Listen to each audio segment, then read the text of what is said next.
हजरात, अभी आपके सामने सुल्फा पब्लिक स्कूल के बच्चे कुछ जो है ऐसे प्रोग्राम पेश करेंगे जो एक हौसला और एक जज्बा के साथ होगा, और उस प्रोग्राम के जरिए अपने हौसला और जज्बा को उजागर उन्होंने करने की कोशिश की है, जिसका नाम है मंजिल तलाश कर। इस आइटम का नाम, इस प्रोग्राम का नाम होगा मंजिल तलाश कर।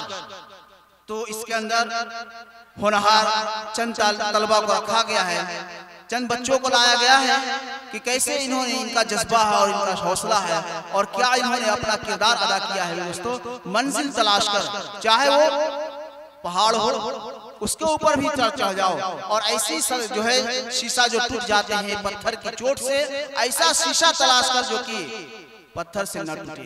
इसके अंदर इन्होंने ये कारनामा अंजाम दिया है। ये जो आपके सामने बच्चे हैं, होनहार बच्चे हैं, मुकालमा के ये मंजिल तलाश कर एक आइटम पेश करेंगे, हम और आप समाप्त फरमाएं। अपनी मंजिल आसमानों में नहीं, तेरा नशीमन कसरे सुल्तानी के गुंबद पर। तू शाही है बसेरा कर पहाड़ों की चट्टानों।